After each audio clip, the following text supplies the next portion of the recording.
Hello, this is Left Turn Productions, and welcome to the LTPSS race number 6 at McKenzie Stadium. I believe this is race number 6. Yes, it is. We are at the quarter-mile track, a track and field venue that's been repurposed for auto racing, kind of like Bowman Gray Stadium. So we got 26 cars out here. No extra entries in this race, and there won't be any in the Legends race at Michigan either. So, let's get into your stories for this race. So, Jacob Hersner, he has a win this season, but he's outside the wild card area. He's been outside the wild card area for a few months now. He's had a pretty rough stretch of races, and it continues to get worse for him as he crashed out during qualifying and is going to have to start from the rear in this race. As you can see, his teammate Cookie rounding out the back row, so a rough qualifying session for Joe Gibbs Racing. And then we have the 48 of Brendan Creason, who won last race at East City Circuit. He had a really rough start to the season, but things are starting to turn around for Brendan Creason. Will he be able to keep up the momentum from that win? And then you have Richard Herman. Herman has been quietly consistent this entire season and is up in second in points. So we're going to have to see if Herman has anything for it. He's going to be starting around mid-pack in this race, but we'll see if Richard Herman can have a good run out here today. And finally, you've got your top starters here. You've got the Caleb Campbell Motorsports duo of Caleb Campbell and Grant Hoover starting second and third respectively. And Trivia May grabbed the pole away from Caleb Campbell. May was the last one to qualify and was able to snatch the pole away from Caleb Campbell and prevent a Caleb Campbell Motorsports 1-2 start. So let's get into your... Oh yeah, that's right, I forgot about this. Also for this race, we're going to be having the choose rule that you saw in the 2020 NASCAR All-Star race. During every caution, each driver will be able to choose what lane you start in between the inside and the outside, and this little marker here will be used to mark when you make the decision. So I will be showing the first few cars going through this during each caution. So yeah, that will be very interesting and will definitely have a large impact on the race. So now let's go into your starting grid. Row 1 is Trivia May and Caleb Campbell. Row 2 is Grant Hoover and Flammable Camaro. Row 3 is Brady Wilmington and Brian Ferris. Row 4 is Caleb Rose and James Johnson. And row 5 is Sam Lester and Zachary DeLello. Row 6 is Riley Neiman and LJ Toledo. Row 7 is Jake Hoover and Richard Herman. Row 8 is James Edwards and Trey Wright. Row 9 is Dee Pepper and Shane Winsloff. And row 10 is Brendan Creason and Hope Wilmington.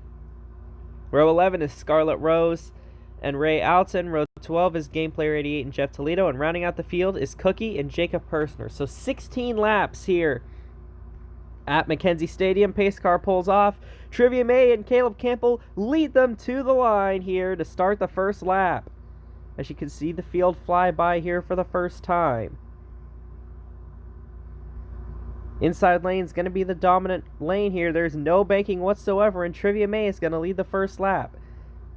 Already we got some three-wide action as Flammable Camaro gets shuffled back there. You have Sam Lester starting to get up towards the front of the field now. Now Caleb Campbell's going to take over the second spot. Hoover had it on the first lap, and Caleb Rose is starting to make some moves here too. As he squeezes into the third position, is now Sam Lester and Brady Wilmington, teammates fighting for position there. As already we're starting to get to the end here of the field for lap traffic. That's Ray Alton in the way here going into lap 4. He will move out of the way of the leaders, or try to. Trivia May will go underneath here. Meanwhile, there's a Caleb and Caleb show back there for second as Campbell is ahead of Rose. And here comes Rose to the inside for second. Oh, we've got trouble.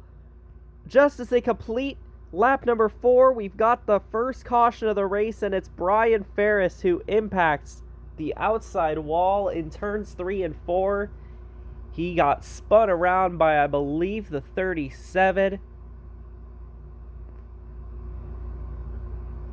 And the first caution of the day is out. Let's go and look at the replay. Alright, so this is around the 8th or ninth position. As you can see, there's Brian Ferris underneath Zachary DeLello. And he got tagged by the 37 of Richard Herman. Wow, James Johnson. Great job by the 41 of missing that. As Brian Ferris goes into the outside wall. One more look at it. Yeah, Herman just got into the quarter panel of the 12, and everyone else misses it, but unfortunately for Brian Ferris, he's going to be walking away with 0 points in this race as he impacts the outside wall with the back end of the car. And so we are going to have a restart on lap number 6, and we will have the first instance of the choose rule coming into effect here today. Alright, here come the leaders now. And we'll see probably the first few drivers stay on the inside. Grant Hoover, the first one to risk the outside lane.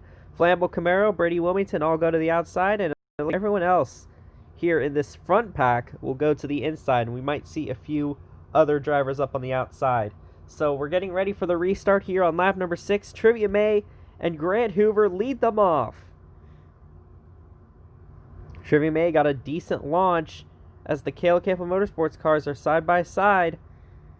Oh, looks like Caleb Rose is going to try to make it 3 wide on the backstretch. There's barely enough room for 3 cars, and that shuffles Grant Hoover out. Oh, Caleb pushes Caleb up the track, and that allows Flammable Camaro to maybe take over second as we go to lap 7. Oh, Caleb Rose up the track again, and now Caleb Campbell's at him. I don't think he's very happy with him. He's all over the bumper. And here comes Flammable Camaro going to try to go for the first lead change of the race. And Caleb Campbell dumps Caleb Rose going into turn 3. Caution is back out. And that's it for Caleb Rose.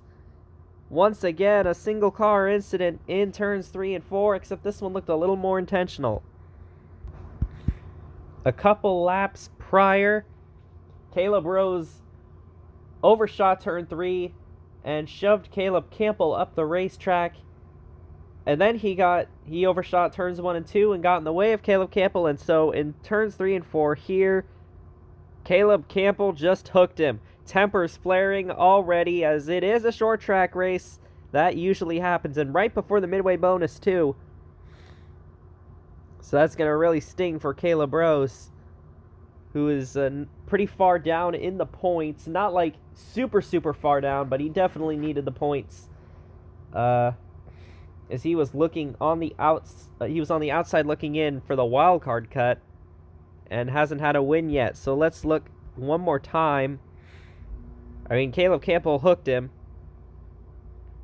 He slides off the track into the grass and into the wall on the outside of turns 3 and 4. So that now will have Caleb Rose join Brian Ferris in the garage for this race, and we will actually have a 1-lap shootout for the midway bonus. And remember, we don't throw a caution like NASCAR does with stages. We just keep letting them race anyway. So it'll be interesting to see how the choose rule will affect the situation now with points on the line after this restart. Alright, here we go again. Trivia May choosing the inside. Oh, and we have a lot more diversity in the selection. It looked like Flammable Camaro, Sam Lester, and a lot of these guys. Oh, LJ Toledo. Quick decision there for LJ, and he brought Brendan Creason with him, and it looks like James Johnson will also go to the outside. LJ Toledo, a bit of a fake out there. We'll see if that works out for him.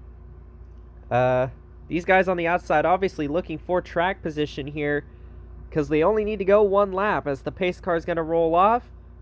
Who's going to get the full 10 points here? We'll see as Trivia May gets a good launch on the restart. Going through 1 and 2, Flammable Camaro is right there. It's probably going to be between these two to get the full 10 points. What does Flammable Camaro do? He's right on the back bumper of Trivia. He's got the straightaway. He goes to the inside. But Trivia May will get the full 10 points. Oh, Flammable Camaro runs Trivia May up the racetrack a little bit. Still going to try to get the lead from her. Now going through turns 3 and 4. Flammable Camaro, Trivia May does the crossover. Great racing for the lead. That time it was Flammable Camaro by a nose, as we can see the field going by this area. as we can see, about LJ Toledo and James Johnson. And we've got an incident, and it's Scarlet Rose getting spun around between turns 1 and 2. Game Player 88 involved as well, but he's able to drive away. And Scarlet Rose, I think I saw the 6 car around there, and we're going to see what happened on the replay here for Scarlet Rose. Definitely not what she needed. After winning at Omaha, she couldn't even start the race at East City because she was involved in a wreck right at the start of the race. And now this, just a rough skid for the driver of the 3 car. Let's see what happened. If you remember, a few races ago at Sunoco Speedway, late in the race, Scarlet Rose turned Riley Neiman around.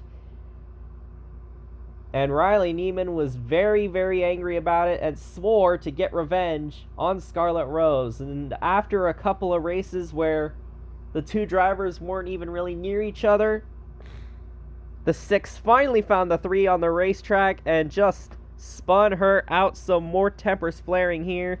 Looks like Game Player 88 was trying to avoid the wreck, but cut across the nose of Trey Wright and barely missed impacting the wall in the 24 car, so he will be able to continue. But Scarlet Rose impacted the outside wall, driver's side first. Thankfully she's okay. But Riley Neiman finally got his revenge there on Scarlet Rose. As you can see, some good wreck avoidance by these guys down here. So just more tempers flaring here at McKenzie Stadium. And let's get to the restart here on lap number 10, I believe.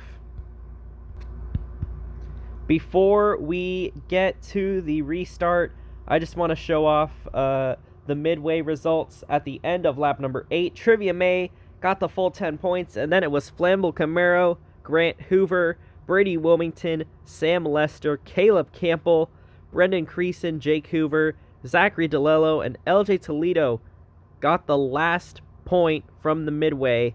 So now we're going to go and look at how these drivers are going to line up on the restart. Alright, strategies. Trivia May's probably going to choose the inside. Flammable Camaro faked out a few drivers there to make him think that he was going to the outside, but he actually went to the inside, as you saw Brendan Creason, Zachary DeLello, Hope Wilmington, and I saw Caleb Campbell as well on the outside for this restart. So we've only got a few laps to go in this race. It's Trivia May and Caleb Campbell who are going to lead them off on the restart. Green flag back in the air. Trivia May got a good push from behind from Flammable Camaro there. And Trivia May going out to the lead here. Grant Hoover let his team owner in there, as you saw there. Now Caleb Campbell's on the inside lane trying to get second away from Flammable Camaro. Starting lap 12, and we're under caution again. Hope Wilmington into the outside wall. Off of turn 4, and more cars are going to get collected. Big hit. And it's a stack up on the front stretch, and there's probably going to be a red flag for this, as we have multiple cars involved in a massive junk off the corner. James Edwards, Hope Wilmington, Game Player 88, who's already been in an accident in this race, Jeff Toledo, Cookie, and Ray Alton all in the crash. And I think there was a couple others that got damage. And here you can see Cookie was actually able to escape the crash. Not much damage on that 18, but the other 5 are littered on the front straightaway. And a couple of them in the infield. And this does, in fact, bring out the red flag as the cars stop in turn number 4, with Trivia May still the leader. So let's look at the replay of that crash. Definitely the biggest one that we've seen tonight. And let's figure out what happened. So one thing about McKenzie Stadium is that when you're going through turn 4, that wall can sneak up on you. But I don't think that's what happened here. I think something must have broken on Hope Wilmington's cars. That was a big hit. Broke open the wall. And then She comes up in front of traffic. Fortunately, no one T-bones her, but we have Game Player 88 and a lot of cars running into the back of her as they just continue to pile in. After that, just a massive, massive jam up here on the front stretch. Let's look at it one more time. There you see Hope Wilmington. I think something definitely must have broken on the 14 car, because that didn't look like she overdrove the corner. Great wreck avoidance by Jacob Hersner there to go up to the outside. Shane Wensloff as well, and look at all those cars just ramming into the back of each other. Ooh, big hit there for Jeff Toledo, as he had the back end of James Edwards' car hit him right in the windshield practically. But everybody is okay after this wreck. So we're gonna have a restart with only a few laps to go. Definitely we'll see what kind of strategy this ends up shaking out because of that choose rule. Alright, everything's been cleaned up. Let's see what happens.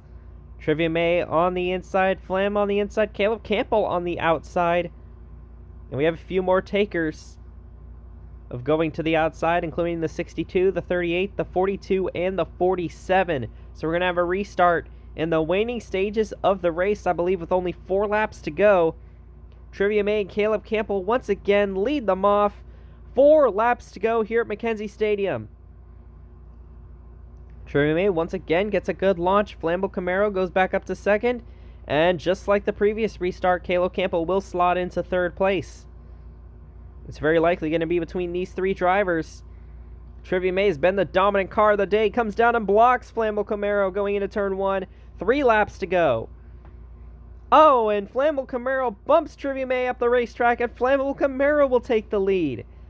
He is looking for his first career win on the channel. Caleb Campbell slides into second. He's looking for his 10th career win on the channel. Both are winless this season with only 2 laps to go. Will Caleb Campbell use the bumper? Going around turns 1 and 2, Flam still has the lead going into turn 3. Caleb dives it in. He shoves him up the track, and Caleb Campbell's going to take the lead. What will Flammable Camaro do now? Heading to the white flag. He dives it in. Oh, he hooks the 46. Caleb Campbell's around in turns 1 and 2. Will that bring out a caution? Going through turns 3 and 4, no caution. And Flammable Camaro rounds out the corner. And he's going to get his first career win at McKenzie Stadium. What a finish there. And I don't think Caleb Campbell was happy about that one bit. As there he is, he will be able to finish the race. A thrilling finish, just some classic short track racing. And just a little bit after that, Flammable Camaro was about to celebrate, and Caleb Campbell just ran him up into the wall there. Clearly was not happy about that move. He has not won on a channel other than his own in quite some time, and he was definitely looking forward to that here. But got spun from the lead on the white flag. We're going to take a look at that finish and really dissect what happened there. So we're going to start with around 3 laps to go. Trivia May has the lead, looking for her second win of the season. Flammable Camaro goes down. Trivia May blocks. And then this is right with 3 to go. Trivia May gets the bump and run. Gets slid up the racetrack. Caleb Campbell will move into second. Brendan Creason got a good finish as well. I'll have to check where exactly he finished, but that will definitely help his chances. And now, with 2 laps to go, Flammable Camaro has the lead. A very hungry Caleb Campbell behind him, looking for his 10th win on the channel, which would be twice as much as anyone else has. And then going into turn 3, he barely lifted there, barely went on the brakes, and just did a bump and run. A lot of classic bump and runs here. But then right here, with the white flag, I'm sure Flammable Camaro was trying to bump him just like Caleb did to him, but instead it sent the 46 spinning out. Caleb Campbell will not have a very good finish after that. And then going through turns 3 and 4, there's actually a good battle for second here between Trivia May and Brendan Creason. And I think Creason ended up getting the spot. Yes, he did. But Flammable Camaro gets his first win on the channel in kind of a controversial way, I guess, after spinning out Caleb Campbell on the last lap. Let's look at your race results and points and all that stuff. So here are the results of the race. Flammable Camaro gets his first win on the channel. He competed in the York Legends Series. He was actually a championship contender in that series, but somehow didn't get a win. Brendan Creason follows up the win at East City Circuit with a runner-up finish here, so he's definitely on a hot streak as of late. Trivia May just been so dominant in the series, ends up finishing third. Sam Lester fourth, that's a good run for him. Jake Hoover fifth. Grant Hoover, his younger brother, in sixth. James Johnson finishes seventh. Brady Wilmington eighth. Trey Wright, how about him getting his first top 10 of the season with a ninth place run here at near the bottom of the point standings. Definitely needed a good run out here, and he got one. And D Pepper actually rounds out the top 10, another good run for him. LJ Toledo, Richard Herman, a couple of drivers at the very top of the point standings, finishing just outside the top 10. Zachary DeLello had a solid run. Riley Neiman, Jacob Hersner, Shane Wenslav, and Cookie and Caleb Campbell round out all the drivers that finished. How about that? Caleb Campbell goes from 1st to 18th after that. Hope Wilmington was the first to DNF. We have Game Player 88, who's just had a miserable season. James Edwards, Jeff Toledo, Ray Alton, who's also had an awful season. Scarlett Rose, Caleb Rose, no relation between them. And Brian Ferris finishes last in this race. So let's look at how this shakes up the points, because frankly, the top 4 aren't that shaken up, but everybody else is. Trivia May has a huge points lead once again, 33 points now over Richard Herman. This was even bigger than the last time she got out to a big points lead. So Trivia May definitely looking like the dominant driver out here. LJ Toledo is 35 points behind, and Flammable Camaro jumps inside the top 4 with that win. Brady Wilmington and Brendan Creason have the wild card spots. Brady Wilmington on virtue of points, and Brendan Creason on virtue of a win. Since Creason is the only one with a win inside the top 12. And then you can see your other winners down here, also notable drivers up here. Jake Hoover has snuck into the top 6. Caleb Campbell has fallen a bit. Hope Wilmington as well. Grant Hoover jumps in to the top 12. Brian Ferris falls out, and Scarlett Rose, perhaps one of the big ones that fell out after this race. She is actually, I believe, 11 points behind 12th place, which is coincidentally Riley Neiman, the guy that took her out in this race. And Jacob Hersner is 20 points behind the wild card cut. So if either of those two jump in, then they could possibly snatch up a wild card spot. And a lot of these guys down here are going to have a pretty hard time getting in, especially drivers like Cookie, Trey Wright, Ray Alton, and Game Player 88. So those are the points there. So congratulations to Flammable Camaro on his first career win. The next race will be the York Legends Series race at Michigan, or rather the LTPSS race using the Legends cars at Michigan, at the site of the first York Legends Series race. That ought to be a good one for sure. And this is Left Turn Productions, signing out.